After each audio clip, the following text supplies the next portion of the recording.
소요리 문답 30문은 성령이 믿음에 의하여 우리를 효과적으로 부르실 때 그리스도와 연합시키심으로써 그리스도의 구속을 우리에게 적용시킨다라고 그렇게 가르치고 있습니다. 그러면은 이제 31문에 오면 그러면 그 말했던 성령께서 부르시는 효과적 부르심이라는 것이 뭐냐 하는 겁니다. 그럼 여러분 이제 효과적 부르심이라는 것이 있다면 효과적이지 않은 부르심도 있겠죠. 그것을 이제 외적인 부르심이다. 그리고 이 효과적인 부르심을 내적인 부르심이다. 이렇게 말을 합니다. 그러니까 이 부르심은 무엇에 부르는 거예요? 복음으로 부르는 겁니다. 그래서 이게 효과적인 부르심이 있다라는 것은 그 효과적이지 않은 부르심도 있다라는 거죠. 그 외적인 부르심은 무엇이겠습니까? 그 외적인 부르심은 바로 하나님께서 전도자를 사용하셔서 전도자가 복음을 전하는 겁니다. 그런데 효과적이지 않다라는 것은 그 전도자가 어떤 믿음이 더 있고 기도를 많이 하고 그래서 효과가 있다 없다를 말하는 게 아니에요. 그 효과적인 부르심 자체가 성령께서 하시는 일이니까 전하는 자가 능력이 있고 없고에 달려 있는 게 아닙니다. 중요한 건 복음을 듣는 자들이 준비되어 있는가 그렇지 않는가에 대한 부분인데 그 준비시키는 것 자체가 무엇이냐? 먼저 복음이 들려져야 되는 거죠. 그러니까 듣지 않고 어떻게 깨달을 수 있겠느냐? 그렇게 바울이 묻잖아요. 그러니까 믿음은 어디에서 나요? 들음에서 나고 그 들음은 어디서부터요? 그리스도의 복음으로 말미암느니라. 그러니까 하나님 말씀을 들어야 무엇인가 반응할 수 있는 준비가 되는 겁니다. 그러니까 그런 반응할 수 있는 준비 중에 하나가 외적인 부르심이에요. 외적인 부르심을 통하여서 어떤 일이 일어납니까? 복음을 전하죠. 그러면 우리 그 주일학교 찬양 중에 씨를 심었습니다. 물을 주었습니다. 있잖아요. 막 올라가잖아요. 그러니까 그 씨를 심는 게 전도에 미련한 것 이렇게 표현되어 있죠. 왜 전도에 미련한 것이에요? 그냥 생각할 때 우리 생각하면은 그냥 하나님이 뿅 해갖고 하시면 될 것 같은데 사람을 통해서 일하는 게 너무 미련한 짓이다. 어떤 면에서는. 왜요? 너무 오래 걸리고 그리고 답답하고 그리고 또 어떤 생각이 들어요? 야 그냥 저렇게 저기 빌리그리암 목사님처럼 능력의 종을 그냥 세우셔갖고 그런 능력의 종을 여러 명 세우시면 되잖아요. 그러면 복음화가 빨리 올 텐데 왜 하나님이 이렇게 일을 하시는가? 그러니까 하나님은 천지를 창조하시면서 하나님께서 먼저 이 세상의 모든 그 주관을 누구한테 맡기셨어요? 사람한테 맡기셨죠. 그러니까 하나님께서는 거짓말하지 않으시는 분이에요. 하나님께서 이렇게 정하시기로 하신 것은 그렇게 하시고 나서 사람의 불순종에서 불편함이 오잖아요. 그럼에도 불구하고 하나님은 그 방편을 사용하세요. 그래서 지금 같은 경우에도 그 지으신 사람에게 위임되어 준 것 그것을 통해서 하나님 나라에 이루시기를 원하셔서 그대로 하시는 거예요, 사실. 그러니까 우리에게 보서는 굉장히 미련해 보이지만 이것은 하나님의 지혜로움이시고 하나님의 방법이시고 또 우리 편에서는 우리를 그렇게 사용해 주시니 너무 감사한 일입니다. 그래서 다시 우리가 효과적 부르심으로 돌아가면 그러니까 효과적이지 않은 부르심도 있다라는 거죠. 복음을 전해야. 그러니까 복음을 전하면 이 사람이 반응하지 않을 수 있습니다. 근데 반응하지 않는다고 해서 우리는 실망하지 않을 것은 반응하지 않다 하더라도 지금 뭘 한 거예요? 씨를 심은 거예요. 씨를 심은 거예요. 중요한 건 복음의 씨를 심었어요. 근데 그 씨앗이 이렇게 발화가 돼갖고 이렇게 자라나서 그가 인지할 정도로 회심에 이르기까지는 어떤 사람들은 사실은 동시적으로 일어나는 사람이 있어요. 어떤 사람은 동시에 일어나는 게 아니라 시간적인 텀이 있을 수 있어요.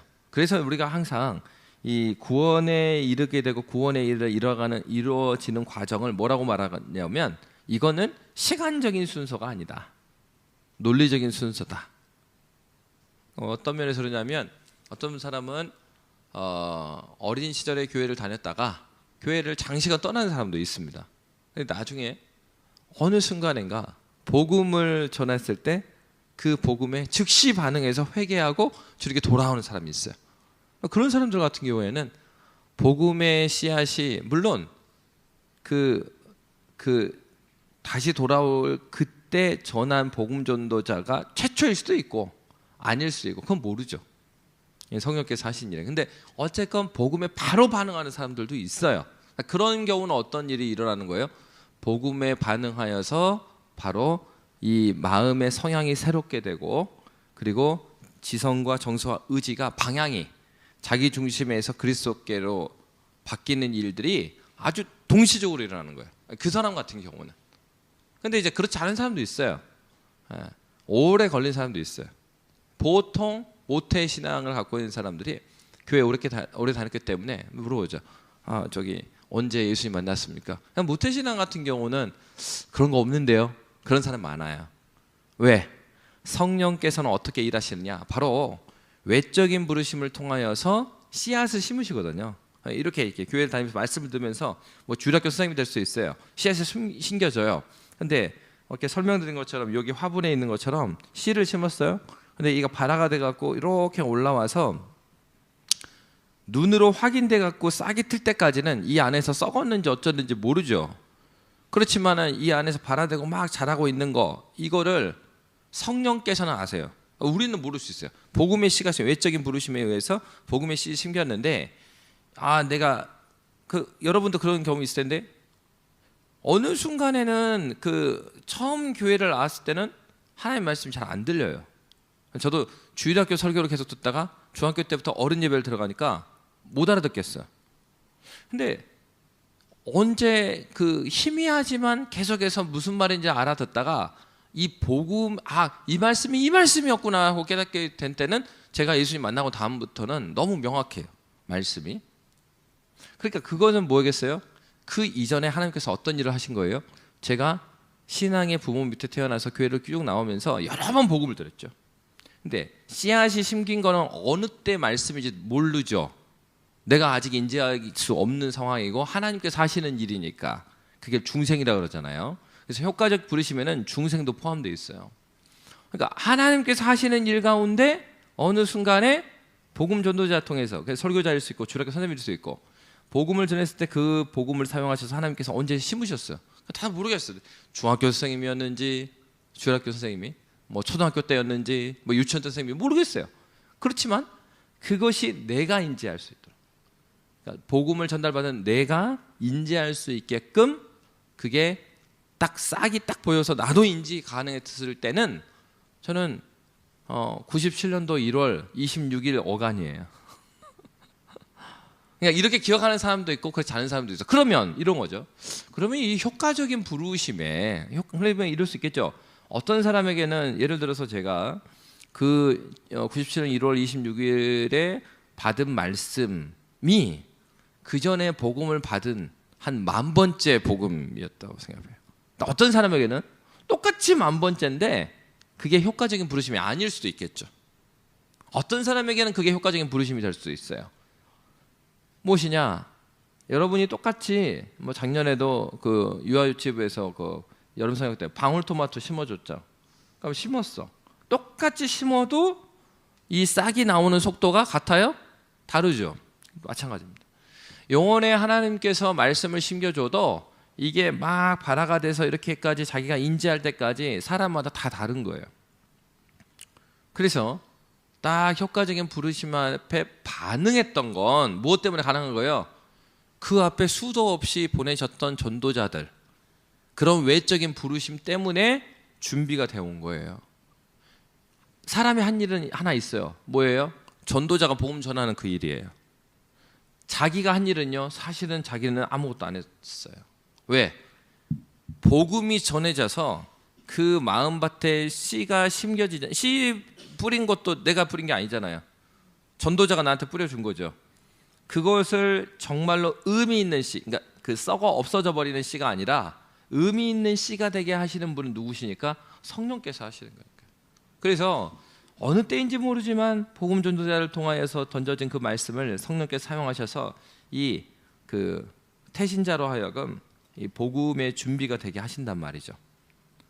그리고 준비가 되어짐으로 인해서 성령께서 무슨 일을 하냐? 복음으로 설득하시는 일을 하는 거죠. 그 이후에 반복되는 말씀을 통해서 설득을 당하는 거예요. 그래서 여러분, 믿음이라는 것은 내가 믿음을 갖는다고 갖는 것이 아니죠. 그러니까 믿음은 어때요? 믿어지는 거라고 그랬죠. 그러니까 믿어지게 하시는 분이 누구예요? 예, 성령께서 하신 일이에요. 그러니까 효과적인 부르심 이전부터 성령께서는 우리에게 믿음이 발현되도록 계속해서 일하신 거예요. 뭘 통해서?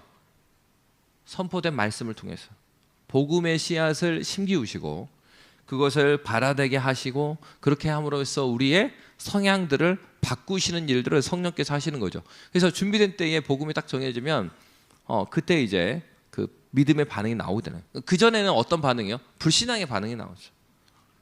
복음 전하면 아이 그래 너나 믿어라 이제 이런 거는 이제 아직 준비가 안 돼 있는 거예요. 그러니까 오늘 그 요리문답에서 어떻게 말하고 있습니까? 효과적인 부르심은 먼저 내적인 부르심이라고 하는데 효과적 부르심은 하나님의 영의 사역이다라고 그래서 말하고 있는 거예요. 그러니까 이 말은 사람이 무엇인가를 해서 얻어낸 그런 종류의 부르심이 아니라는 얘기죠. 하나님의 영, 성령의 역사다라는 것을 첫 번째로 우리에게 가르쳐 줍니다. 그러면 이 성령의 그 일하실 때에 어떠한 일이 일어나는가? 그 다음을 보면 효과적 부르심은 하나님의 영의 사역으로서 이런 다음에 그럼 어떻게 작용되는가? 이것에 의하여 그는 우리에게 우리의 죄와 비참함을 납득시키고 설득시킨다는 말이에요. 그러니까는 처음 복음을 받은 사람은 우리가 죄인이라는 얘기에 굉장히 기분 나쁩니다. 언제 봤다고 나보고 죄인이래? 이게 기분 나빠요. 근데 말씀을 계속 들으면서 이제 설득이 되어 가요.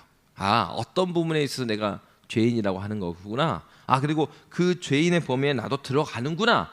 이런 것을 납득해 가는 과정을 누가 하시나요? 성령께서 해 가시는 거예요. 그러니까 여러분 이거 생각하셔야죠. 외적인 부르심에 하나님 사용하시는 복음 전도가 그래서 의미가 없는 게 아니에요. 그러니까 이 사람이 복음을 듣고서 내가 기대하는 그런 믿음의 반응을 보이지 않는다고 해서 실망하지 않을 것은 이 사람의 반응과 상관없이 하나님께서는 성령께서는 지금 이 던져진 말씀을 사용하셔서 일하시니까. 그러니까 우리는 하나님에 대한 전도 현장에서 마찬가지로 전적인 믿음이 있어야죠. 그리고 내가 하나님 내가 그 우리 태신자의 반응에 의해서 내 믿음이 흔들리지 않게 해주세요. 그 사람이 물론 이제 인간적으로는 얼마나 그러니까 오랜 기다림이 있고 그러면 얼마나 실망이 되고 마음이 어렵습니까? 그건 이제 맞는데 그렇다고 해서 포기하지 말고 실망하지 말 것은 그럼에도 불구하고 성령께서는 포기하지 않으신다. 성령께서는 선포된 말씀 사용하신다라는 거예요. 그래서 성령께서 어떤 일을 하세요? 우리에게 우리의 죄와 비참함을 납득시키시고 우리의 마음을 밝혀 그리스도를 알게 하시며 우리의 의지를 새롭게 하신다라고 말하고 있습니다. 그래서 첫째는 지식적으로 그리스도를 알게끔 하셔요. 에베소서 1장 17절에 보면 이런 말씀이 있습니다. 에베소서 1장 17절 말씀 함께 읽겠습니다. 시작. 우리 주 예수 그리스도의 하나님 영광의 아버지께서 지혜와 계시의 영을 너희에게 주사 하나님을 알게 하시고. 그러니까 우리가 잘 설명한다고 해서 설명되어지는 게 아니에요. 납득되게 하시는 분은 성령께서 하시는 거예요. 그래서 우리가 이제 여러 번 전도 현장에 가게 되면은 갈 때마다 단순해져야 되거든요. 어떤 단순함이요? 나의 말주변으로 저 사람을 설득할 수 없다라는 것을 인정하고 나가야 돼. 이게 안 되면은 나가서 자꾸 교회 변호하고 복음 변호하려고 막 하다가 말싸움이 돼요. 그래가지고 말싸움에서는 이겼는데 이 사람 마음이 다쳐버리는 그런 일이 있는 거예요. 그냥 우리가 할 일은 그냥 복음이 무엇인지를 전해주고 예수가 누구인지를 알려주는 데까지 하면 돼요. 그리고 그 안에서 많은 의문들과 그리고 많은 의심들을 설득하시는 건 성령께서 하시는 일이에요.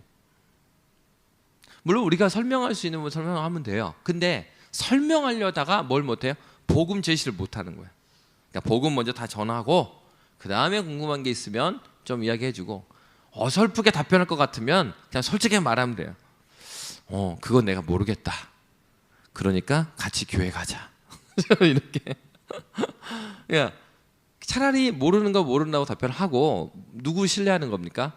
일하시는 성령을 신뢰하는 거예요. 왜? 성경이 이렇게 말했거든요. 성령께서 지혜와 계시의 영을 너희에게 주사 하나님을 알게 하신다고. 하나님께서 하신다고. 그러니까 하나님을 알게 하실 뿐만 아니라 이제 고린도전서 2장 10절에도 같은 내용이 나와요. 오직 하나님이 성령으로 이것을 우리에게 보이셨으니 성령은 모든 것 곧 하나님의 깊은 것까지도 통달하시느니라. 내가 설득했을 때는 안 되는데 어느 순간에 하나님께서 성령을 부어주셔서 그들의 마음을 움직이신단 말이에요. 그러니까 그렇기 때문에 중요한 게 1차적으로 사실은 교회 예배 자리에 나오는 게 정말 의미가 있습니다. 예배에서 예배 드리는 거 무의미한 게 아니고 예배당 안에 앉아 있는 것 자체가 뭐가 중요해요. 계속적으로 하나님 말씀을 듣게 되고 성령의 설득하신 작업에 깊이 들어와 있는 거예요. 우선 거기에 우리가 함께 기도해야죠. 하나님, 저 영혼의 지성과 마음과 의지를 주님께서 열어주시라고. 그렇게 하면 성령께서 어떤 일을 하십니까? 사도행전 2장 37절의 말씀을 보면 이제 그 오순절 성령 강림 사건이 일어나죠. 그리고 나서 저게 무슨 일이지? 막 그러잖아 사람들이. 그러면서 그때 이제 베드로가 일어나서 설교하죠. 쭉 설교하고 나서의 일이에요. 자, 함께 읽겠습니다. 시작. 그들이 이 말을 듣고 마음에 찔려 베드로와 다른 사도들에게 물어 이르되 형제들아 우리가 어찌할꼬 하거늘. 성령께서 어떤 일을 하시는 거예요? 자신들의 죄와 비참함에 대해서 인정하게 만들고 정서적으로 어찌할꼬 크게 찔리게 만들어요.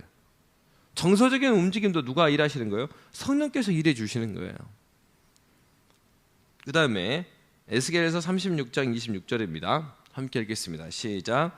또 새 영을 너희 속에 두고 새 마음을 너희에게 주되 너희 육신에서 굳은 마음을 제거하고 부드러운 마음을 줄 것이며. 그래서 새 마음을 주세요. 어떤 새 마음을요? 그 굳은 마음을 제거하고 부드러운 마음을 주셔서 뭐하게 한다는 거예요? 하나님 말씀에 순종하게끔 해주시는 거예요. 그러니까 우리가 주의 말씀에 순종하게 하는 것도 성령께서 인도해 주세요.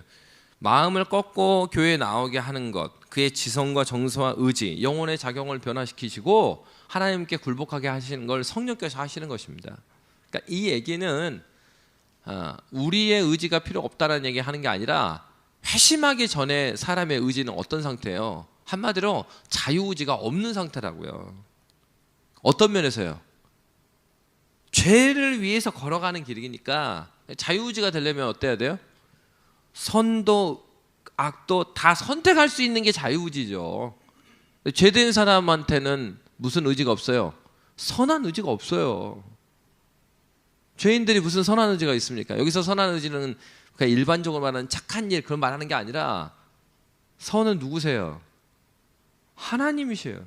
세상을 만드시고 하나님께서 보시기에 참 좋았다. 그게 선이죠. 하나님의 질서에 부합하고 살려는 의지가 불신자에게 있습니까? 없습니다. 그냥 자기가 생각할 때 자기의 안위에 맞게끔 사는 거예요. 그러니까 불신자의 상태는 성경에서 말하는 하나님 주신 자유의지가 없어요. 죄에 이끌려진 의지만 있는 거예요. 그러니까 자유의지가 아니고 죄를 향해서 돌진하고 있는 상황인 거죠. 근데 그런 분들이 어떻게 자유의지를 이렇게 하나님께 와요? 근데 그런 의지까지도 누가 바꾸시는 거예요? 성령께서 바꿔 주시는 겁니다. 그래서 이렇게 표현해요. 성령의 사역에 의해서 중생, 앞에서 말하는 지금 우리 그 요리몬드에서 읽었던 이것에 의하여 그는 우리에게 우리의 죄와 비참함을 납득시키고 우리의 마음을 밝혀 그리스도를 알게 하시며 우리의 의지를 새롭게 하신다. 이게 무슨 얘기냐면 신학적으로 보면은 거듭남, 중생의 이거거든요. 중생, 거듭나게 하시는 일. 그 성령께서 하시는 거고 이때는 불신자의 상태이기 때문에 우리의 의지가 개입이 안 돼요. 근데 이러한 의지, 이러한 지성, 정서, 의지를 성령께서 설득하심으로 말미암아 지배적인 성향이 바뀌게 돼요. 성향이라는 건 무엇입니까? 참새가 방앗간을 그냥 지나칠 수 없다. 참새가 뭘 좋아한다는 거예요? 곡식 좋아한다는 거예요. 그 테이스트, 성향. 그러니까 죄인은 뭘 좋아해요? 죄를 좋아해요. 악한 걸 좋아해. 근데 그걸 누가 바꾸셔요? 성령께서 변화시키셔서 지배적인 성향이 이제는 이렇게 이 죄로 기울어져 있던 우리 마음의 기울기를 성령께서 이렇게 뒤집으셔서 선을 향하여서 향할 수 있게끔 변화시키신다라는 거죠. 그렇게 되니까 사도행전 16장 14절에 보면은 이제 이런 말씀이 나옵니다. 우리 사도행전 16장 14절 말씀 함께 읽겠습니다. 시작. 두아디라시에 있는 자색 옷감 장사로서 하나님을 섬기는 루디아라 하는 한 여자가 말을 듣고 있을 때 주께서 그 마음을 열어 바울의 말을 따르게 하신지라. 그러한 마음을 변화시키는 일을 성령께서 하셔서, 그런 거 있잖아요. 여러분도 놀랄 때가 있지 않습니까? 어느 순간 보면은 정말 가까이 지내는, 뭐 그게 자녀일 수도 있고 가족일 수도 있고 뭐 그럴 수 있는데, 친구일 수도 있고, 그런데 계속 마음에 두고 기도를 하는 거예요. 그래서 이제 어느 순간에는 포기하기도 하고, 그랬다가 아니지 하면서 다시 기도하기도 하고, 그러는데 갑자기 어느 순간에 그런 얘기를 하는 거예요. 야, 내가 나한테 이런 문제가 생겼다, 기도 좀 해주라. 그러면서 그러는 거예요. 야, 근데 진짜 기도하면 들어주시냐? 들어주시지. 그래? 그럼 교회 한번 나가볼까? 그전에는 뭐 핍박을 하고 막 그러던 사람이 갑자기 어느 순간에 자기 교회 한번 가볼까 막 그러는 거예요. 그러니까 내가 한 게 아니라 그 사이에 성령께서, 그러니까 나를 통해서 전해진 복음이 있겠죠. 그 복음을 성령께서 사용하셔서 그의 마음을 움직이신 거예요. 그러니까 여러분, 한번 이 교회에 발 들이는 게 너무 어렵습니다. 사실은 쉬운 일이 아니죠. 그래서 예전에 이제 그 전도 현장에 대한 얘기를 한번 드렸었는데, 그 마지막 얘기를 안 드렸어요. 그 농어촌에 가고 복음 전도를 하는데, 거기 전에 교회 다녔던 사람들이, 자녀들이 계속 죽었다 그랬잖아요. 집에 안 좋은 일이 일어나고. 그러니까 전도 초청잔치를 하는데 사람들이 와서 마당에서는 막 먹는데 예배당을 안 들어가려고 그러는 거예요. 그래서 이제 전도를 뭐 한 2, 3일 동안 막 이렇게 다니다 보니까 그 할아버지 할머니들 입장에서 우리가 이제 손주 같은 사람들이죠. 그래서 할머니들은 손을 잡고 먼저 샥 같이 들어가니까 엄격결에 따라 들어왔어요. 그러다 보니까 다 같이 들어온 거예요. 그래가지고 예배당에 오히려 거기에 목회하시던 교인들하고 그 목사님 사모님 그랬거든요. 교회 마당까지 올 줄 모르지만 예배당 안 들어올 겁니다. 그러니까 마당에서 저 예배 드리고 잔치하는 게 어떻겠어요? 그러니까 저희가 그냥 아니요, 다 들어오실 거예요. 왜요? 이게 자기들이 그 생각 갖고 있었는데 잔치하고 막 먹으면서 분위기가 좋은 거예요. 그리고 이제 막 손주 같은 젊은 사람들이 와갖고 막 할머니 할아버지하고 이야기하다는 그 분위기 가운데 그냥, 야, 이제 여기 치우나 보다, 그러면 협조해줘야지, 할아버지 할머니 우 하다가 그냥 다 들어간 거예요, 예배당에. 그러고 나서 한 잔치를 하고 그 이제 그 예배 드리고 복음 듣고 또 우리 팀들이 준비하는 연극도 하고 복음 전하고요. 그렇게 하고 나서 이제 돌아가셨어요. 한 명 가면 한 3년 정도 섬기고 그러니까. 그래서 이제 그 다음 해에 이제 가려고 하면 1년 동안 이제 사이가 있잖아요. 근데 그 전도잔치 하고 돌아가니까 거기 목회하신 목사님한테 연락이 왔어요. 그래서 기적이 일어났다고. 그러니까 무슨 기적이 일어났습니까? 기적이, 그 다음 주에 그러면 막 한 뭐 4, 50명이 오셨나? 기적이 일어났습니다. 그러니까 어떤 기적이 일어났어요? 그러니까 한 명이 등록했습니다. 왜냐면은 목사님 입장에서는 이분들이 교회에 들어오는 것 자체가 기적이었고, 한 60명이 되는 마을 사람들이, 그리고 그 중에서 계속 교회에 나오겠다는 사람이 나온 거예요. 뭘 이겨낸 거예요? 자기들이 생각한 미신, 교회 가면은 여기 이제 불교 마을인데 벌 받는다라는 미신을 어느 사람이 뚫은 거예요. 그 다음에 찾아갔죠. 그 다음에 찾아가니까 또 할아버지 할머니들이 너무 반가워하죠. 그 다음에는 80명이 예배당에 들어와요. 그러니까 이게 물론 이제 시골에 외로우니까 사람의 정 이런 것도 있겠죠. 그러나 우리가 이제 기도하면서 뭘 알게 되냐면, 기존의 교인들과 목사님 사모님이 정말 헌신되게 한 10년 가까이, 그러니까 이분들도 이 동네뿐이 아니에요. 다른 데서 오셨어요. 그러니까 마을 사람들이 생각할 때는 목사님 사모님도 딴 동네 사람이니까 시골에 그런 거 크잖아요. 아직 우리 동네 사람이라고 인정을 못 받았어. 그런데 그럼에도 불구하고 목사님 사모님 계속 복음을 전해서 이렇게. 근데 이제 그 우리 전도팀에 가가지고 그냥 말씀을 전하면서 그들이 한번 교회 딱 나와봤는데 1년 동안 지났는데 아무 일도 없었거든요. 무슨 뭐 누가 죽든지 사고 나든지 그런 일이 없어요. 그래서 평안하게 한 해가 또 지나갔어요. 그 다음에는 그 잔치한 다음에 또 한 6, 7명이 등록을 하시고. 그러니까 그게 어떻게 가능하겠어요? 그러니까 표면적으로 볼 때는 이렇게 와, 저 전도팀이 그렇게 했단 말이야? 사실은 시골에서 한번 이렇게 좋은 케이스가 생기면 다른 주변에 있는 교회에서 연락이 막 오거든요. 그래서 다음에 우리 해달라고 막 그러는데, 그러면 사실은 되게 부담스럽습니다. 왜냐면은 우리가 한 게 많지가 않은데 저쪽 동네 가서 전도가 안 먹히면 어떡하지? 이런 불안함이 또 있어요. 근데 하나님께 제일 중요한 건 농어촌 목회 이렇게 가서 보는 건 그 목회하시던 목사님과 사모님과 기본 그 교인들이 어떤 마음이었냐가 제일 중요해요.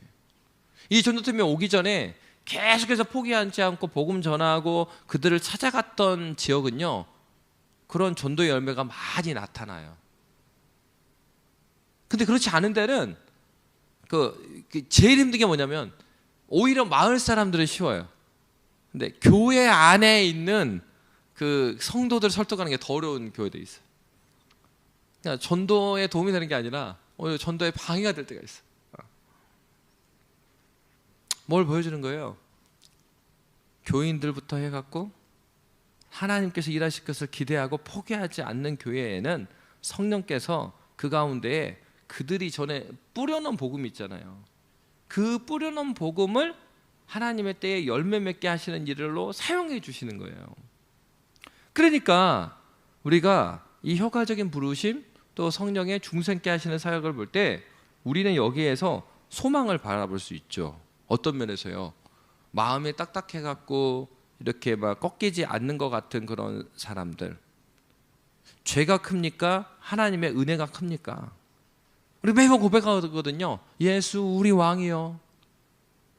근데 실제적으로는 우리 마음 가운데 우리가 예수를 왕으로 여기지 않을 때가 많죠. 믿음의 싸움에서 질 때가 많아요. 주님이 다 승리하셨다고 해놓고선 이 사람의 반응을 보고 내가 꺾이는 거야. 그러니까 주님이 작아진 게 아니고 내 믿음이 꺾여버리는 거예요. 믿음이 없는 그 선포, 힘이 없어요.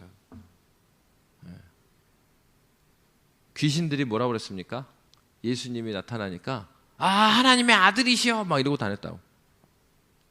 바울 사도가 복음 전하니까 거기에 박수무당인 바울이 자기도 귀신 쫓아내려고 막 했단 말이야. 똑같이 예수 증거한다고 해서 능력이 나타나요? 아니에요. 믿음이 없는 선포는 하나님께서 그런 강설, 그런 복음전도 사용하지 않거든요. 이런 너도 믿지 않는 말씀을 저 사람이 믿을 리가 없잖아요. 하나님께서 복음 전도자의 믿음 있는 확신 있는 그 말씀을 성령께서 사용해 주시는 거죠. 그러니까 중요한 지점은 바로 성령께서 우리의 눈에 보이는 어떠한 반응이 아니라 하나님의 비밀한 계획 가운데 있는 선택하신 그 일, 하나님께서 준비하신 그 큰 일. 베드로의 설교를 보면 뭐라고 하냐면 하나님의 그 큰 일, 하나님의 큰 일이 지금 일어난 거다 이렇게 말하거든요. 그러니까 하나님께서는 하나님의 그 큰 일을 이루십니다.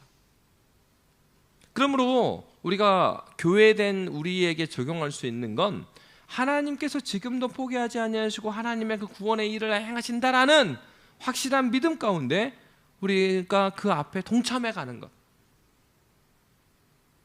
그래서 요리문답 세 번째에서는 이렇게 말하고 있어요. 자, 요리문답 세 번째 구절. 복음에서 요리문답 보여주세요. 복음에서 우리에게 거저 제공된 예수 그리스도를 받아들이도록 우리를 설득하시어 받아들이게 하십니다. 그래서 선포된 말씀에 의해서 성령께서 그들의 마음을 준비시키시고요.